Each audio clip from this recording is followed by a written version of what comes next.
வணக்கம். Morgan Stanley ஒரு update இந்தியாவோட ஸ்டாக் மார்க்கெட் இண்டெக்ஸோட டார்கெட் வந்து குடுத்துருக்காங்க. ஒரு சில ஃபண்டமெண்டல் அண்ட் டெக்னிக்கல் ரீசனோட மென்ஷன் பண்ணியிருக்கிறாங்க.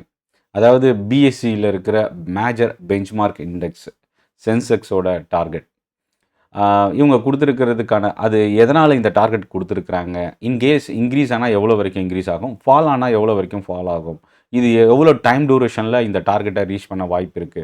இத பத்தி மென்ஷன் பண்ணியிருக்கிறாங்க. இன்கேஸ் இந்த ட்ரெண்ட் மாறுனா என்ன ரீசனால மாற வாய்ப்பு இருக்குன்றதையும் குடுத்துருக்காங்க. இந்த வீடியோல சென்னை ட்ரேடிங் அகாடமி டெலகிராம் குரூப்புக்கான லிங்க் வீடியோட டிஸ்கிரிப்ஷன்ல இருக்கு. இதுவரைக்கும் Chennai trading academy YouTube channel நீங்க சப்ஸ்கிரைப் பண்ணலனா, சப்ஸ்கிரைப் பண்ண மறந்துடாதீங்க. இன்னைக்கு evening online webinar training session இருக்குது. நாளைக்கு காலையில் 11 மணிக்கு கோயம்புத்தூரில் நேரடி ட்ரைனிங் செஷன் இருக்குது. இந்த 2 செஷனுமே ஃப்ரீ செஷன் தான். அதுக்கான லிங்க் டிஸ்கிரிப்ஷனில் இருந்து நீங்கள் ரிஜிஸ்டர் பண்ணிக்கலாம். ஸோ ஃபஸ்ட்டு விஷயம் என்னென்னா, புல் கேஸ், பேஸ் கேஸ், பேர் கேஸ், இந்த 3 கேட்டகரியில் இவங்க சென்செக்ஸ்க்கு டார்கெட் அசைன் பண்ணியிருக்கிறாங்க. புல் கேஸ் அப்படின்றது என்ன அப்படின்னா, ஒரு பாசிட்டிவ் சென்டிமெண்ட் மார்க்கெட்டில் கண்டினியூ ஆச்சுன்னா என்ன நடக்கும்? எவ்வளோ வரைக்கும் சென்செக்ஸ் இன்க்ரீஸ் ஆக வாய்ப்பு இருக்குது? 1,00,000 டார்கெட் கொடுத்துருக்குறாங்க. இப்போது 83,000க்கு நியரில் இருக்குது. மேபி 83,100, 83,050 அந்த ரேஞ்சில் இருக்குது. இப்போது இந்த புல் கேஸில் வந்து எவ்வளோ டூரேஷன் அப்படின்னா 8 மாதம் டைம் டூரேஷன் கொடுத்துருக்குறாங்க. அதாவது 2026 ஜூன் அந்த டூரேஷனுக்குள்ளே சென்செக்ஸ் 1,00,000 கிராஸ் ஆகும். இப்போ இந்த 1,00,000 கிராஸ் ஆகும் அப்படின்னா கிட்டத்தட்ட ஒரு 16-17% வந்து இப்போ இருக்கிற இண்டெக்ஸ் வேல்யூலேருந்து இன்க்ரீஸ் ஆகும். இதுதான் இவங்க கொடுத்துருக்கிற டார்கெட். இதில் இன்னொரு விஷயம் இவங்க மென்ஷன் பண்ணியிருக்கிறது என்னென்னா, 2026 மிட்டுக்குள்ள இன்கேஸ் 50% ப்ராபபிலிட்டி சென்செக்ஸ் 85,000 ரீச் ஆக வாய்ப்பு இருக்குது. இப்போது 83,000 கிட்ட இருக்குது. இதில் இவங்க ஃபண்டமெண்டலாக கொடுக்குற ஃபினான்ஷியலாக கொடுக்குற ஒரு கீ ரேஷியோ என்ன அப்படின்னா பிஇ கொடுத்துருக்குறாங்க. பிஇ வந்து இப்போது 23.5 மடங்கு இருக்குது. இது கடந்த 25 வருஷத்தோட கம்பேர் பண்ணும்போது அது 22 மடங்கு இருந்தது. இப்போ 23.5 மடங்கு பிஇ இருக்குது அப்படின்றத மென்ஷன் பண்ணியிருக்கிறாங்க. இன்கேஸ் பேர் கேஸ் வரலாம்.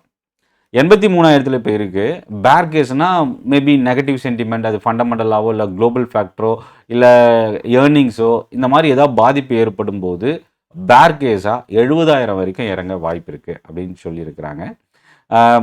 இது எப்போ நடக்க வாய்ப்பு இருக்கும்? அதாவது 70,000 போயிடுமா இறங்கிடுமா அப்படின்றதில்ல, அதுக்கும் ரீசன் மென்ஷன் பண்ணியிருக்காங்க. எப்போ 70,000 வரதுக்கு சான்சஸ் இருக்குது அப்படின்னா, குளோபல் கண்டிஷன்ஸ் ரொம்ப மோசமாகும் போது, Jio political issue, oil price $95 தாண்டும் போது, இந்த 3 காரணம் அவங்க மென்ஷன் பண்ணியிருக்கிறாங்க. அடுத்த ஃபேஸில் இந்த ஏர்னிங்ஸோட ரிசல்ட் வந்து பெரிய அளவுக்கு கை கொடுக்க வாய்ப்பு இருக்குது. இந்த 3 விஷயத்தை அவங்க மென்ஷன் பண்ணியிருக்கிறாங்க.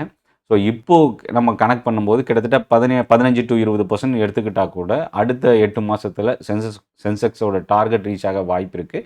இதில் நான் அண்டர்ஸ்டாண்ட் பண்ணிக்கிட்டது என்ன அப்படின்னா, Jio political issue, inflation, oil price, FIS, இந்த 4 ஃபேக்டர் தான் மேஜராக கீ டிரைவராக இந்த அடுத்த 6 மாதம் இவங்க சொன்ன டார்கெட்டுக்கான ஃபேக்டராக இருக்க வாய்ப்பு இருக்குது. இதெல்லாம் தாண்டி இன்னொரு முக்கியமான ஒரு விஷயம் இருக்குது. என்னென்னா ஜியோ பொலிட்டிக்கல் இஷ்யூ.